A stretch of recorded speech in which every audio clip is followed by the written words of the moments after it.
இந்த கணினி யுகத்திலே மக்கள் நன்றி எனும் சுபாவம் இல்லாதவர்களாகவும், எந்த தவறு செய்வதற்கும் அஞ்சாத தன்மை கொண்டவர்களாகவும், எந்த பொறுப்பையும் சரியாக செய்யாதவர்களாகவும், அலட்சிய மனப்போக்குடனும் இருப்பதை காணும்போது இது கடைசி காலம் என்று நாம் சொல்வது உண்டு.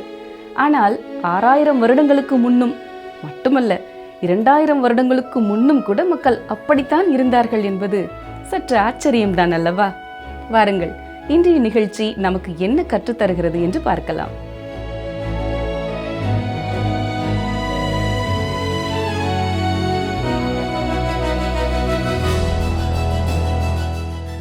கர்த்தருடைய வார்த்தைகளின் மேலே விருப்பத்தோடு தொடர்ந்து எங்களோடு இணைந்து வேத வசனங்களை படிக்கும் உங்களை அன்போடு வாழ்த்தி வரவேற்கிறோம். இன்று நாம் மத்தேயு 24ஆம் அதிகாரம் 37ஆம் வசனம் முதல் 25ஆம் அதிகாரம் 30ஆம் வசனம் வரைக்கும் கற்றுக்கொள்ளப் போகிறோம். கவனியங்கள், வாசிக்கிறேன். மத்தேயு 24:37. நோவாவின் காலத்தில் எப்படி நடந்ததோ அப்படியே மனுஷகுமாரன் வரும் காலத்திலும் நடக்கும். நோவாவின் காலத்து நாட்கள் எப்படி இருந்ததோ அதே போல யாரும் எதிர்பாராத ஒரு நாளிலே தான் கிறிஸ்து மீண்டும் வருவார். அது எப்படி? பாருங்கள், மத்தேயு 24, 38, 39ஆம் வசனங்கள். எப்படி எனில், ஜல பிரளயத்துக்கு முன்னான காலத்திலே நோவா பேழைக்குள் பிரவேசிக்கும் நாள் வரைக்கும் ஜனங்கள் புசித்தும் குடித்தும் பெண் கொண்டும் பெண் கொடுத்தும் ஜலப்பிரளயம் வந்து அனைவரையும் வாரி கொண்டு போகும் மட்டும் உணராதிருந்தார்கள். அப்படியே மனுஷகுமாரன் வரும் காலத்திலும் நடக்கும். நோவாவின் காலம் ஆதியாகமம் 6ஆம் அதிகாரம் 5ஆம் வசனத்திலே நாம் பார்ப்பது போல மிகுந்த ஒழுக்கக்கேடு நிறைந்ததாக இருந்தது. மனிதனுடைய இருதயத்தின் நினைவுகளும் கற்பனைகளும் எப்பொழுதும் பொல்லாதவைகளாகவே இருந்தது. ஆனால் நம்முடைய ஆண்டவர் தமது வருகை நோவாவின் நாட்களைப் போலவே இருக்கும் என்று கூறும் பொழுது அவர்கள் புசித்தும் குடித்தும் இருந்தார்கள் என்பதை குறிப்பிட்டிருக்கிறார். புசிப்பதிலும் குடிப்பதிலும் ஏதேனும் தவறு உண்டா? இல்லை. நாம் எதை செய்தாலும், புசித்தாலும் குடித்தாலும் அல்லது எதை செய்தாலும் அனைத்தையும் தேவனுடைய மகிமைக்கென்று செய்ய வேண்டும் என்று 1 கொரிந்தியர் 10:31 நமக்கு சொல்லப்பட்டிருக்கிறது. இருந்தாலும் நோவாவின் காலத்தில் இருந்த மக்கள் தேவனுடைய மகிமைக்காக புசிக்கவோ குடிக்கவோ இல்லை. உண்மையில் தேவன் என்ற ஒருவரே இல்லாதது போல அவர்கள் வாழ்ந்து வந்தார்கள். ஒரு சிறிய பையன் தன் வாழ்க்கையிலேயே முதல் முறையாக அடுத்த வீட்டு விருந்துக்கு அழைக்கப்பட்டிருந்தான். அது பக்கத்து வீடுதான். என்னாலும் அவனுக்கு அது ஒரு பெரிய விஷயமாக தெரிந்தது. எனவே விருந்துக்கான நேரம் வந்ததும் அவன் மிகுந்த உற்சாகத்துடன் அந்த வீட்டிற்கு ஓடினான். அவர்கள் உணவு உண்பதற்காக உட்கார்ந்த பொழுது அந்த பையன் ஒரு கிறிஸ்தவ குடும்பத்தைச் சேர்ந்தவன் என்பதால் உணவிற்காக நன்றி சொல்ல தானாகவே தன் தலையை தாழ்த்தி ஜெபித்தான். பின் அவன் கண்களை திறந்து பார்த்தபொழுது அவன் மட்டும்தான் தலையை குனிந்து ஜெபித்து கொண்டிருந்திருக்கிறான். மற்றவர்கள் உணவை பரிமாறிக்கொள்வதிலும் வாங்குவதிலும் மும்முரமாக இருந்தார்கள். அவன் எந்தவித தயக்கமும் இல்லாமல், நீங்கள் உங்கள் உணவிற்காக கடவுளுக்கு நன்றி சொல்ல மாட்டீர்களா என்று கேட்டான். ஒரு நிமிடம் அங்கே சங்கடமான ஒரு மௌனம் நிலவியது. பின் அந்த வீட்டின் தலைவி, இல்லை, நாங்கள் அப்படி சொல்வதில்லை என்றார்கள். அந்த சிறுவன் ஒரு நிமிடம் யோசித்துவிட்டு, அப்படியானால் நீங்கள் என் நாய்களைப் போலத்தான், அவைகளும் தட்டிலே உணவு வைத்ததும் உடனே சாப்பிட ஆரம்பித்து விடும் என்றான். இந்த நாட்களிலே கோடிக்கணக்கான மக்கள் பசியால் வாடிக்கொண்டிருக்கும் நிலையில் ஒரு நாளைக்கு 3 வேளையும் தேவனுடைய கரத்திலிருந்து உணவை பெற்றுக்கொள்ளும் எத்தனையோ மக்கள் இருக்கிறார்கள். ஆனால் அவர்கள் ஒருபொழுதும் தேவனுக்கு நன்றி செலுத்துவதை பற்றி நினைத்து பார்ப்பதில்லை. அதே போல அந்த வருங்காலத்திலும் கிறிஸ்துவின் வருகையின் விளிம்பிலே அவர்கள் நின்று கொண்டிருப்பார்கள். ஆனால் அது ஒருபோதும் நடக்காது என்பது போலவே அவர்கள் வாழ்வார்கள். மேலும் நோவாவின் காலத்து மக்கள் பெண் கொண்டும் பெண் கொடுத்தும் இருந்தார்கள். திருமணம் செய்வது தவறு என்று நம் ஆண்டவர் இங்கே சொல்லவில்லை. நோவாவின் மூலமாக தேவன் கொடுத்த எச்சரிக்கையை அவர்கள் முழுமையாக நிராகரித்தார்கள். அதை அவர்கள் கண்டுகொள்ளவே இல்லை என்பதே இங்கே அவருடைய கருத்து. நோவா பேழைக்குள் சென்ற அந்த நாள் வரை திருமணங்களை நடத்தி கொண்டிருந்தார்கள். கடவுள் இன்று ஒருவரும் இல்லாதது போலவே அவர்கள் வாழ்ந்தார்கள். தேவன் தங்களை நியாயம் தீர்ப்பார் என்பதை அவர்கள் நம்பவில்லை. பெருவெள்ளம் வரப்போகிறது என்ற எச்சரிக்கையை ஏளனம் செய்தார்கள். வெள்ளம் வந்து அனைவரையும் வாரிக்கொண்டு போகும் வரை அவர்கள் அறியாதிருந்தார்கள். மனுஷகுமாரனுடைய வருகையும் அப்படியே இருக்கும் என்பதுதான் இங்கே இயேசு நமக்கு கொடுக்கும் எச்சரிப்பு.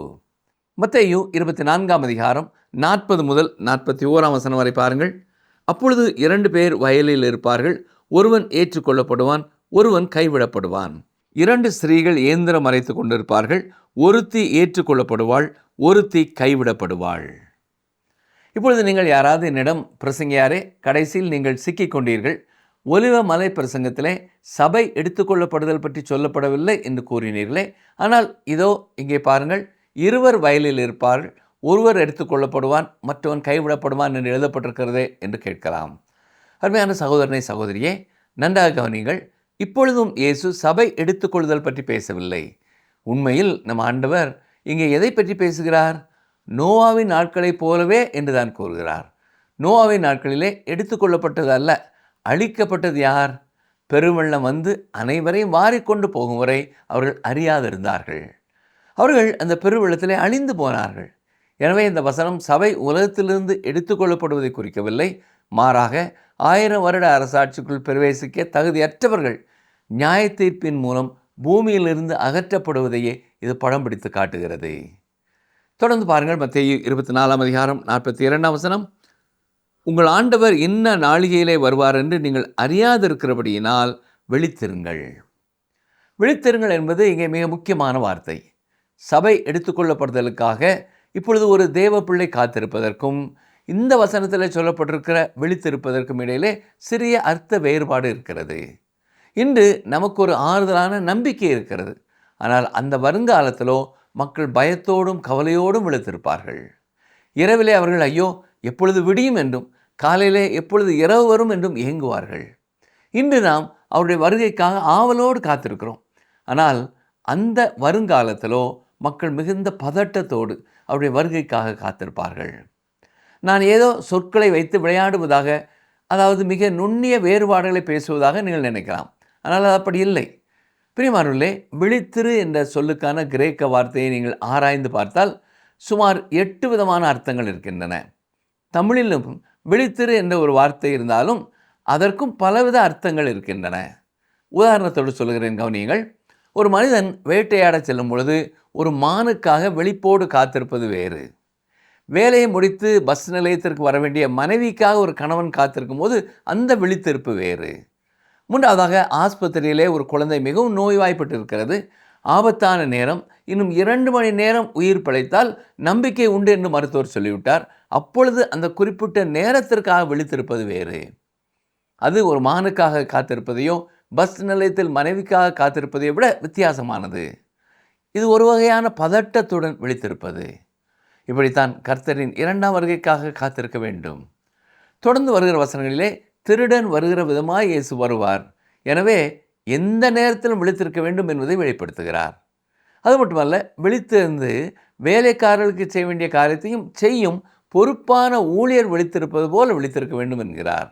ஆனால் அப்படி விழித்திருக்காதவர்களை அவர் வந்து கடினமாய் தண்டித்து மாயக்காரர்களோடே அவர்களுக்கு பங்கை நியமிப்பார். அங்கே அழுகையும் பற்கடிப்பும் உண்டாயிருக்கும் என்று நரகத்தை சுட்டி காட்டுகிறார். கவனியங்கள், வாசிக்கிறேன். மத்தேயு 24 43 முதல் 45 வரை. திருடன் இன்ன ஜாமத்தில் வருவான் என்று வீட்டு எஜமான் அறிந்திருந்தால் அவன் விழித்திருந்து தன் வீட்டை கண்ணமிட விட்டான் என்று அறிவீர்கள். நீங்கள் நினையாத நாளிகையிலே மனுஷகுமாரன் வருவார். ஆதலால் நீங்களும் ஆயத்தமாயிருங்கள். ஏற்ற வேளையிலே தன் வேலைக்காரருக்கு போஜனம் கொடுத்து அவர்களை விசாரிக்கும்படி எஜமான் வைத்த உண்மையும் விவேகமும் உள்ள ஊழியக்காரன் யாவன். ஒலிவமலை பிரசங்கத்தின் மீதமுள்ள பகுதியிலே இயேசு கிறிஸ்து சில உவமைகளை சொல்லுகிறார். அவைகளிலே அவர் சொல்லும் பொழுது மக்களின் மனநிலை எப்படி இருக்கும் என்பதையும் அவர் வரும்பொழுது என்ன நடக்கும் என்பதையும் விளக்கமாக சொல்லப்பட்டிருக்கிறது. பாருங்கள், மத்தேயு 24 அதிகாரம் 46 முதல் 51 வரை வாசிக்கிறேன். எஜமான் வரும்போது அப்படி செய்கிறவனாக காணப்படுகிற ஊழியக்காரனே பாக்கியவான். தன் ஆசிகள் எல்லாவற்றின் மேலும் அவனை விசாரணைக்காரனாக வைப்பான் என்று மெய்யாகவே உங்களுக்கு சொல்லுகிறேன். அந்த ஊழியக்காரனோ பொல்லாதவனாயிருந்து என் ஆண்டவன் வர நாள் செல்லும் என்று தன் உள்ளத்திலே சொல்லிக்கொண்டு தன் உடன் வேலைக்காரரை அடிக்க தொடங்கி வெறியரோடே புசிக்கவும் குடிக்கவும் தலைப்பட்டால் அந்த ஊழியக்காரன் நினையாத நாளிலும் அறியாத நாளிகையிலும் அவனுடைய எஜமான் வந்து அவனை கடினமாய் தண்டித்து மாயக்காரரோடே அவனுக்கு பங்கை நியமிப்பான். அங்கே அழுகையும் பற்கடிப்பும் உண்டாயிருக்கும். இந்த ஓமையானது வருங்காலத்திலே வாழப்போகும் சில மக்களின் மனநிலையை பிரதிபலிக்கிறது.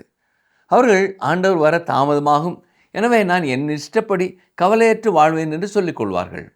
ஆனால் கிறிஸ்து திரும்பி வரும் பொழுது அந்த மனிதனை நியாயம் தீர்ப்பார். இது எல்லா காலத்திற்கும் பொருந்தக்கூடிய ஒரு மிகச்சிறந்த கொள்கையாகும். நீங்களும் நானும் கிறிஸ்துவுக்கு முன்பாக ஒரு நாள் நிற்கப் போகிறோம் என்ற உண்மையின் அடிப்படையிலேயே நம் வாழ்க்கையை நடத்த வேண்டும்.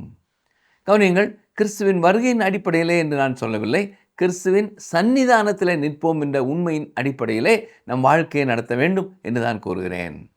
கிறிஸ்து இன்றிலிருந்து 100 ஆண்டுகள் கழித்து வந்தாலும் சரி, அல்லது 1000 ஆண்டுகள் கழித்து வந்தாலும் சரி, நீங்களும் நானும் அவர் முன்னிலையிலே நிற்கப் போகிறோம். நீங்கள் ரட்சிக்கப்பட்டவராக இருந்தாலும் சரி, அல்லது ரட்சிக்கப்படாதவராக இருந்தாலும் சரி, நீங்கள் அவர் முன்னிலையிலே நிற்பது உறுதி. நீங்கள் ரட்சிக்கப்பட்டவர் என்றால் உங்களுக்கு பலன் கிடைக்குமா என்பதை தீர்மானிக்க உங்கள் வாழ்க்கையை பற்றிய கணக்கை அவரிடம் கொடுக்க வேண்டும். நீங்கள் ரட்சிக்கப்படாதவர் என்றால் நியாய தீர்ப்புக்காக அங்கே நிற்பீர்கள்.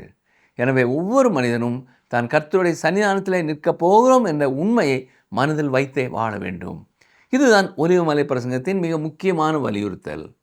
எனவே இதன் நேரடி விளக்கம் கிறிஸ்துவின் 2ஆம் வருகையின் காலத்திலே வாழும் மக்களுக்கே உரியது என்றாலும் இது நமக்கும் பொருந்தக்கூடிய பல பாடங்களை கொண்டதாகவே இருக்கிறது. சரி, தொடர்ந்து 25ஆம் அதிகாரத்திலிருந்தும் சில வசனங்களை பார்ப்போம். மத்தேயு 24:3 உம்முடைய வருகைக்கு அடையாளம் என்ன என்று கேட்ட கேள்விக்கு இயேசு அளித்த பதிலை இந்த அதிகாரம் விரிவுபடுத்துகிறது. இதிலே 3 பகுதிகள் இருக்கின்றன. இஸ்ரவேலரின் விசுவாசத்தின் உண்மையை சோதிக்கும் 10 கன்னிகைகளின் உவமை, அவருடைய ஊழியக்காரர்களின் உண்மையை சோதிக்கும் தாளந்துகளின் உவமை, மற்றும் புறஜாதி நாடுகள் அந்த ராஜ்யத்திற்குள்ளே நுழைய தகுதி உள்ளவையா என்பதை சோதிக்கும் நாடுகளின் நியாய தீர்ப்பு. அந்த காலத்தில் உலகத்தில் இருக்க போதும் இந்த 3 குழுக்களோடும் கிறிஸ்துவின் வருகை இப்படிப்பட்ட தொடர்பை கொண்டுள்ளது என்பதைத்தான் இந்த அதிகாரம் காட்டுகிறது. நாம் ஒவ்வொரு குழுவையும் உற்று கவனித்தால் அது இறுதியிலே இயேசு கிறிஸ்துவோடு ஒருவருக்கு இருக்கும் தனிப்பட்ட அணுகுமுறை மற்றும் உறவை பொறுத்தே அமைகிறது என்பதை நாம் புரிந்து கொள்ளலாம். 10 கன்னிகைகளின் உவமையானது பகுதி எடுத்துக்கொள்ளப்படுதல், அதாவது பார்ஷியல் ரேப்சர் என்ற கொள்கையை நம்புகிறவர்களுக்கு ஒரு அடிப்படையாக இருக்கிறது. அதாவது சபையில் உள்ள ஒரு சிலரே உலகத்திலிருந்து எடுத்துக்கொள்ளப்படுவார்கள் என்பது இவர்களின் நம்பிக்கை. இந்த பகுதி எடுத்துக்கொள்ளப்படுதல் குழுவைச் சேர்ந்தவர்கள் மிகவும் நல்ல மனிதர்கள் என்ற கொள்கையிலே நம்பிக்கை கொண்டவர்கள். வெளிப்படையாக சொன்னால் இந்த பகுதி எடுத்துக்கொள்ளப்படுதல் கோட்பாடானது ஒருவித ஆவிக்குரிய மேட்டிமைக்கு வழிவகுக்கிறது. இந்த குழுவைச் சேர்ந்த யாரை பார்த்தாலும் அவர்கள் தங்களை அந்த 5 புத்தியுள்ள கனிகளோடு தான் சேர்த்து யோசிப்பார்கள். தாங்கள் ஒருவேளை புத்தி இல்லாத கனிகளாக இருப்போமோ என்று நினைக்கும் ஒருவரை கூட நாம் அங்கே காண முடியாது.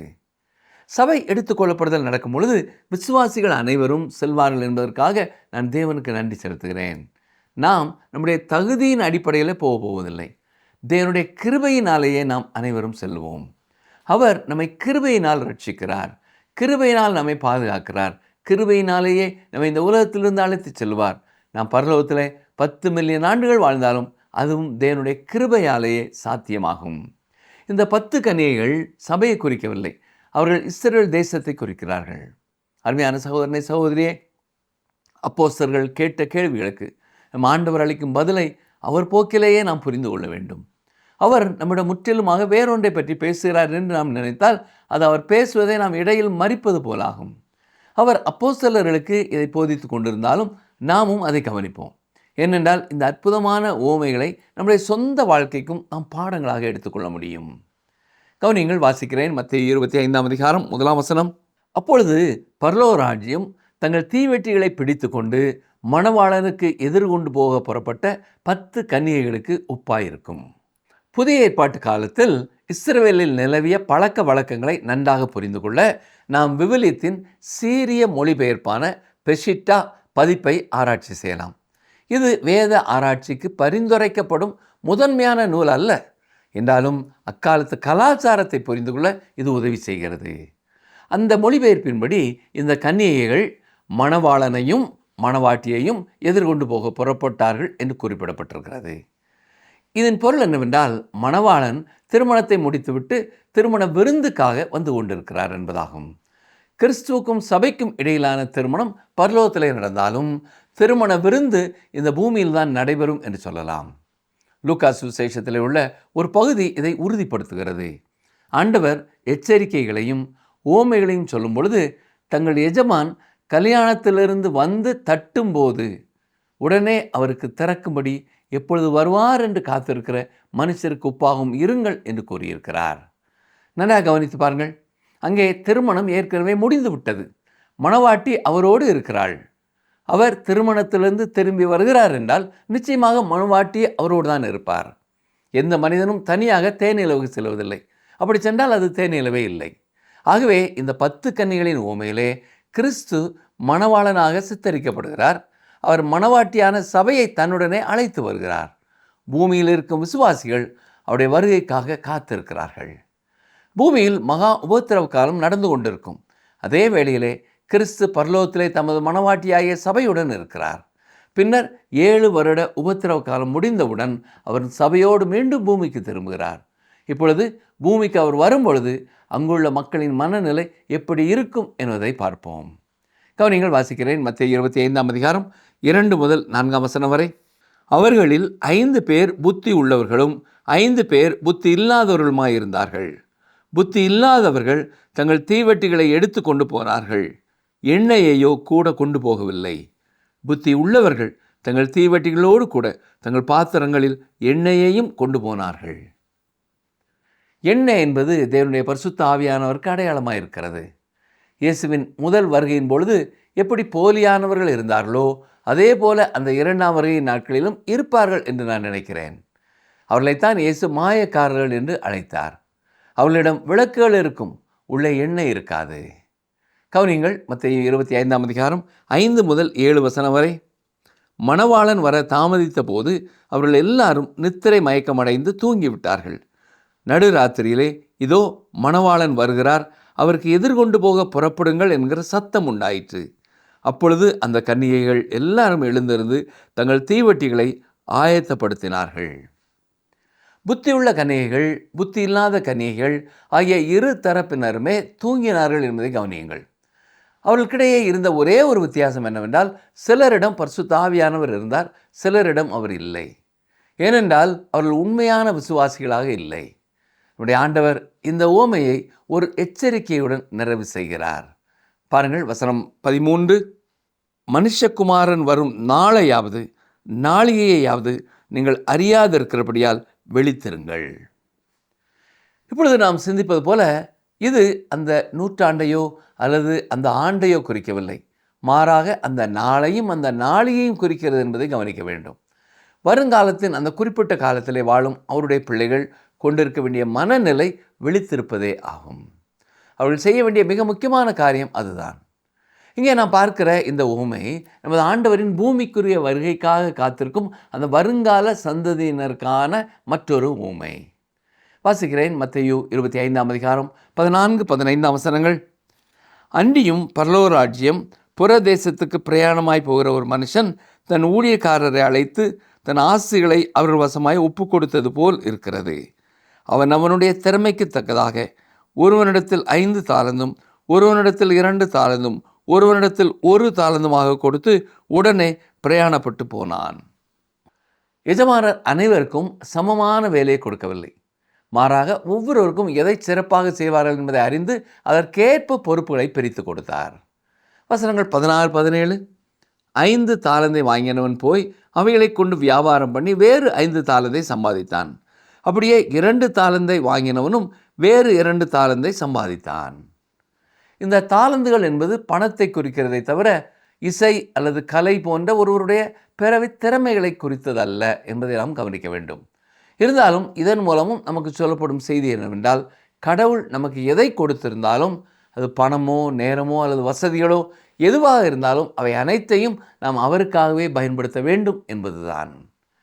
மத்தேயு 25ஆம் அதிகாரம் 18ஆம் வசனம் பாருங்கள். 1 தாலந்தை வாங்கினவனோ போய் நிலத்தை தோண்டி தன் எஜமானுடைய பணத்தை புதைத்து வைத்தான். அனைவருக்கும் ஒரு குறிப்பிட்ட அளவு பணம் கொடுக்கப்பட்டு அதை லாபகரமாக பயன்படுத்துமாறு அவர்களுக்கு அறிவுரை கூறப்பட்டது. ஆனால் ஒருவர் மட்டும் தனக்கு கொடுக்கப்பட்ட தாலந்தை பூமியிலே புதைத்து வைத்தான். இதன் மூலம் அவன் தன் எஜமானுக்கு உண்மையுள்ளவனாக இல்லை.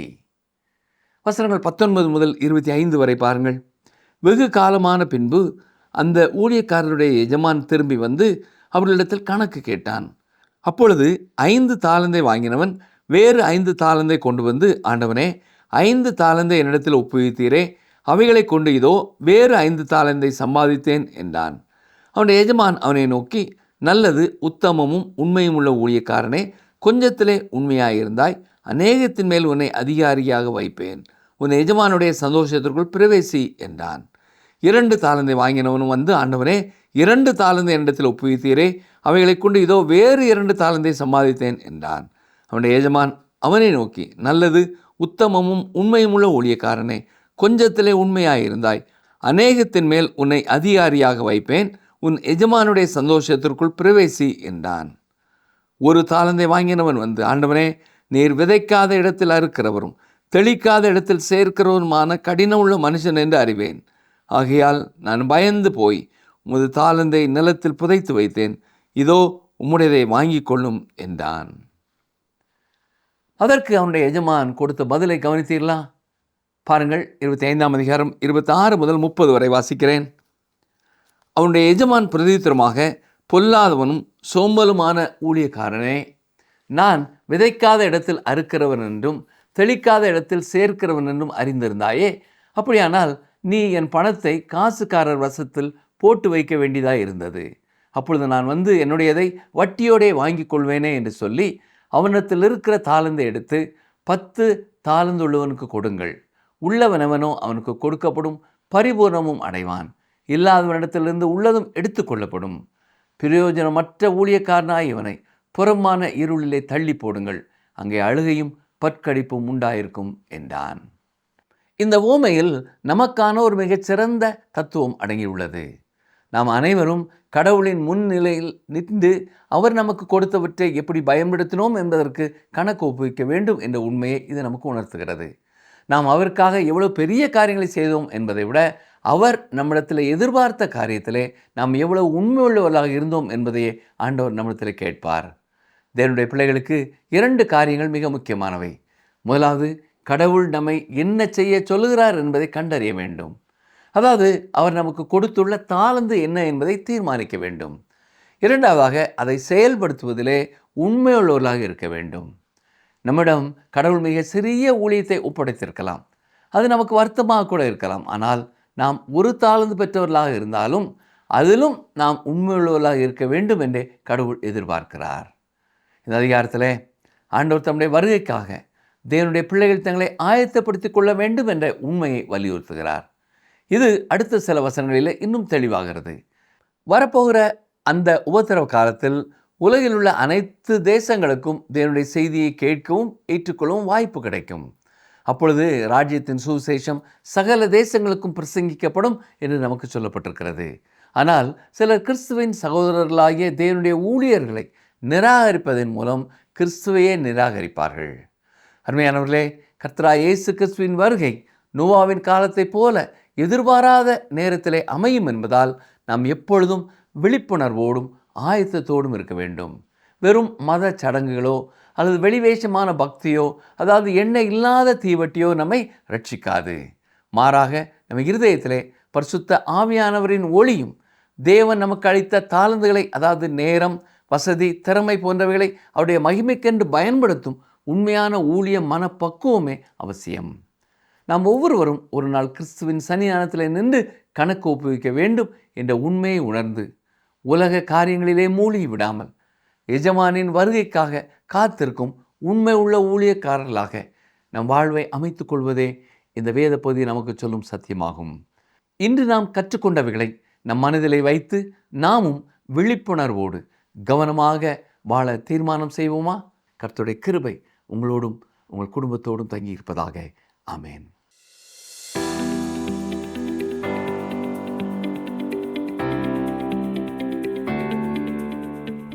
புத்தியுள்ளவர்கள் எதில் எண்ணெய் கொண்டு போனார்கள்? புத்தியுள்ளவர்கள் எதில் எண்ணெய் கொண்டு போனார்கள்? ஆப்ஷன் ஏ தீவட்டிகளில், ஆப்ஷன் பி கிண்ணத்தில், ஆப்ஷன் சி பாத்திரங்களில்.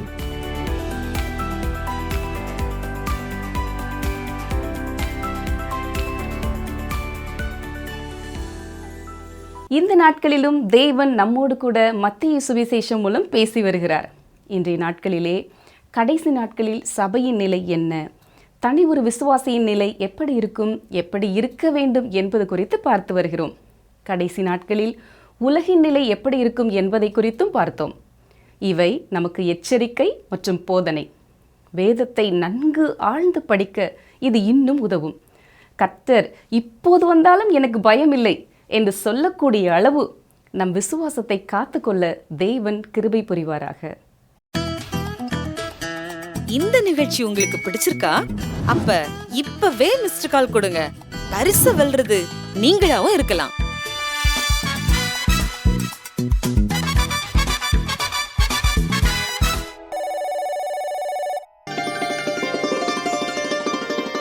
ஸ்திரீயானவள் தன் கற்பத்தின் பிள்ளைக்கு இரங்காமல் தன் பாலகனை மறப்பாளோ?